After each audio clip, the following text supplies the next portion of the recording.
আজকের এই বিশেষ বিশ্লেষণে আজ আমরা এমন একটা ঐতিহাসিক সত্যি ঘটনা জানব যা শুনলে রীতিমতো অবাক হতে হয়।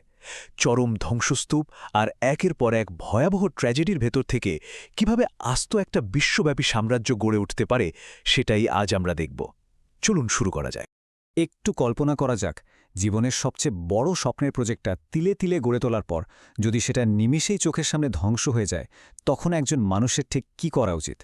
চারিদিকে যখন শুধু ধ্বংসলীলা, আর যাদেরকে সাহায্য করার জন্য এত কিছু করা, তারাই যখন মুখ ফিরিয়ে নেয়, তখন মানসিকভাবে কতটা ভেঙে পড়া স্বাভাবিক সেটা আর বলার অপেক্ষা রাখে না। এমন একটা পরিস্থিতিতে পড়লে পৃথিবীর বেশিরভাগ মানুষই হয়তো ভাগ্যকে দোষ দিত আর পুরোপুরি হাল ছেড়ে দিত। কিন্তু জাপানের এক দরিদ্র মেকানিকের ছেলে এটা কিছুতেই মানতে নারাজ ছিলেন। চরম দারিদ্র্য বা ভয়াবহ প্রাকৃতিক দুর্যোগ তার ভবিষ্যৎ ঠিক করে দেবে, এটা তিনি কোনোভাবেই মেনে নেননি। তার জেদ ছিল আক্ষরিক অর্থেই পাহাড়ের মতো অটল। আচ্ছা, চলুন এই বিষয়টার আর একটু গভীরে যাওয়া যাক। ৩ এই একেবারে সাধারণ একটা সংখ্যাই আসলে বিশাল একটা সাম্রাজ্যের পরিচয় দেয়।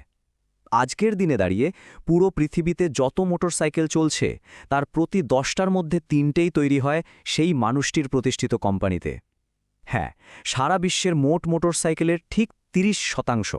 একবার ভাবুন তো, যিনি একসময় নিজের সব কিছু হারিয়েছিলেন, তার সাম্রাজ্য আজ ঠিক কতটা বিশাল। এখন স্বাভাবিকভাবেই প্রশ্ন জাগে, কে ছিলেন এই অদম্য জেদি মানুষটি? চারপাশের ধ্বংসস্তূপ, অভাব আর প্রত্যাখ্যানের ছাই থেকে কিভাবে তিনি এমন এক বিশ্বজয়ী সাম্রাজ্য গড়ে তুললেন? চরম কৌতূহল জাগানো এই মানুষটির নাম সোইচিরো হন্ডা। চলুন তার এই অবিশ্বাস্য যাত্রার প্রত্যেকটা ধাপ একটু বিশ্লেষণ করে দেখি। ছোটবেলা থেকেই সোইচিরো হোন্ডার ইঞ্জিন আর গাড়ির প্রতি ছিল তীব্র একটা আকর্ষণ। এটা কিন্তু কেবল সাধারণ কোনো শখ ছিল না, এটা ছিল রীতিমতো একটা অবসেশন। তিনি তার জীবনের সব জমানো টাকা, এমনকি স্ত্রীর গয়না পর্যন্ত বিক্রি করে দিয়েছিলেন শুধুমাত্র একটা কাস্টম পিস্টন রিং প্রজেক্ট দাঁড় করানোর জন্য। তার একমাত্র লক্ষ্য ছিল এই উদ্ভাবনটা জাপানের সবচেয়ে বড় অটোমোবাইল কোম্পানি টয়োটার কাছে বিক্রি করা। নিজের সর্বস্ব বাজি রেখেছিলেন তিনি এই একটা মাত্র স্বপ্নের পেছনে। কিন্তু বাস্তবতা তো আর সবসময় স্বপ্নের মতো সুন্দর হয় না, তাই না? টয়োটা কোম্পানির ইঞ্জিনিয়াররা তার জীবনের এই সর্বোচ্চ কষ্টের ফসলটা দেখার পর বেশ তাচ্ছিল্য ভরেই বলে দেয়, এটি একটি বাজে এবং অকেজো ডিজাইন। একটু ভেবে দেখুন, যার কাছে আর কোনো মূলধন অবশিষ্ট নেই, তার সারা জীবনের কাজকে যখন এভাবে ছুঁড়ে খেলা হয়, তখন সেই আঘাতটা কতটা ভয়ঙ্কর হতে পারে? এটাই ছিল তার জীবনের প্রথম বড় একটা ধাক্কা। কিন্তু সোইচিরো হোন্ডা মোটেও দমে যাওয়ার পাত্র ছিলেন না। চরম অপমানিত হওয়ার পরও তিনি নিজের অহংকারকে একপাশে সরিয়ে রাখলেন। ইঞ্জিনিয়ারিংয়ের খুঁটিনাটি আরও ভালোভাবে শেখার জন্য তিনি আবার বিশ্ববিদ্যালয়ে ফিরে গেলেন। দিন রাত এক করে তিনি তার পিস্টনের ডিজাইন উন্নত করার পেছনে লেগে রইলেন, আর অবশেষে তার এই কঠোর অধ্যাবসায় সত্যিই কাজে দিল। তিনি সেই টয়োটা কোম্পানির সাথেই পিস্টন রিং বিক্রির বিশাল একটা চুক্তি অর্জন করতে সক্ষম হলেন। মনে হচ্ছিল যেন এবার সবকিছু ঠিক হতে শুরু করেছে, কিন্তু এই গল্পের ঠিক মাঝখানে এসে আঘাত হানল এক অকল্পনীয় বিপর্যয়। ঠিক যখন মনে হচ্ছিল সাফল্য একেবারে হাতের মুঠোয়, ঠিক তখনই এমন কিছু ঘটল যার ওপর মানুষের আসলে কোনো হাতই নেই। একটা বিশাল এবং অনিয়ন্ত্রিত দুর্যোগ সবকিছু মুছে ফেলার জন্য ধেয়ে আসল। চুক্তি হওয়ার পরপরই শুরু হল দ্বিতীয় বিশ্বযুদ্ধ, আর এই যুদ্ধের বোমাবর্ষণে তার ফ্যাক্টরি পুরোপুরি ধ্বংস হয়ে যায়। তিনি আবার সেটা নতুন করে গড়ে তোলার চেষ্টা করেন, কিন্তু এরপরই আঘাত হানে এক ভয়াবহ ভূমিকম্প, যা তার অবশিষ্ট স্থাপনাটুকুও একেবারে মাটির সাথে মিশিয়ে দেয়। প্রথম বছরে প্রত্যাখ্যান, পঞ্চম বছরে বোমায় কারখানা ধ্বংস, আর ষষ্ঠ বছরে ভূমিকম্প। পরপর এই অকল্পনীয় আঘাতগুলো হোন্ডাকে সম্পূর্ণ নিঃস্ব করে পথে বসিয়ে দিল।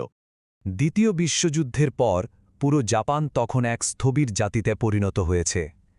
একদিকে যেমন তীব্র জ্বালানি সংকটের কারণে মানুষ পায়ে হেঁটে বা সাধারণ সাইকেল চালাতে বাধ্য হচ্ছে, অন্যদিকে ঠিক তখনই দেখা দিয়েছে সহজ মোটরচালিত যাতায়াত ব্যবস্থার এক চরম প্রয়োজনীয়তা।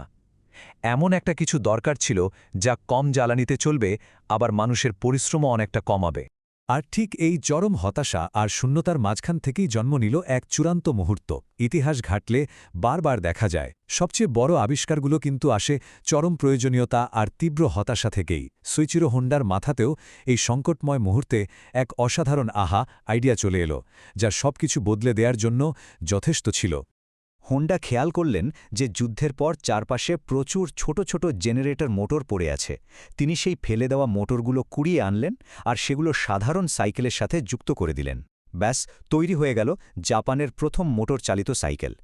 আশেপাশের মানুষজন এই অদ্ভুত সাইকেল দেখে হাসাহাসি করেছিল, বড় কোম্পানিগুলো তো পাত্তাই দেয়নি।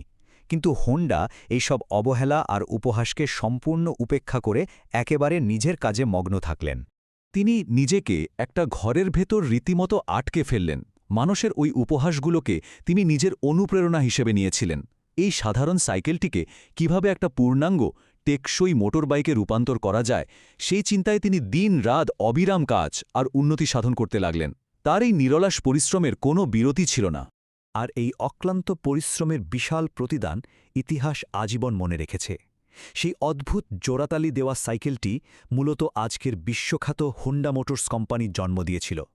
যে মানুষটিকে সবাই একসময় পাগল বলেছিল, যার উদ্ভাবন নিয়ে হাসাহাসি করেছিল, তিনিই সারা বিশ্বকে চুমকে দিয়ে প্রতিষ্ঠা করলেন এমন এক ব্র্যান্ড যা আজ পৃথিবীর প্রতিটি দেশের রাস্তায় সগর্ভে রাজত্ব করছে।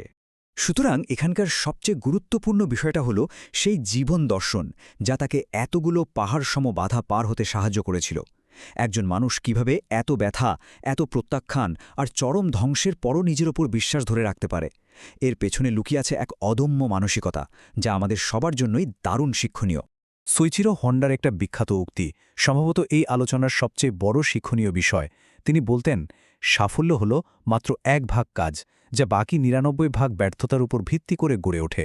তিনি প্রমাণ করে দেখিয়েছেন যে চূড়ান্ত ব্যর্থতা বলে আসলে পৃথিবীতে কিছুই নেই। এটা কেবলই একটা সাময়িক বিভ্রম। একটা দরজা বন্ধ হয়ে যাওয়ার মানে হল সম্পূর্ণ নতুন একটা পথ তৈরি করার সময় চলে এসেছে। আজকের এই বিশ্লেষণ শেষে সবচেয়ে বড় প্রশ্নটা হল, পরবর্তী ব্যর্থতা থেকে কি তৈরি হতে পারে? ব্যর্থতাকে জীবনের শেষ অধ্যায় হিসেবে না দেখে নতুন কিছু গড়ার ভিত্তি হিসেবে চিন্তা করার সুযোগ কিন্তু সবসময় থাকে। এই ঐতিহাসিক বিশ্লেষণটি যদি চিন্তাধারায় নতুন কোনো মাত্রা যোগ করে থাকে, তবে একটি লাইক দিয়ে আমাদের উৎসাহিত করতে পারেন।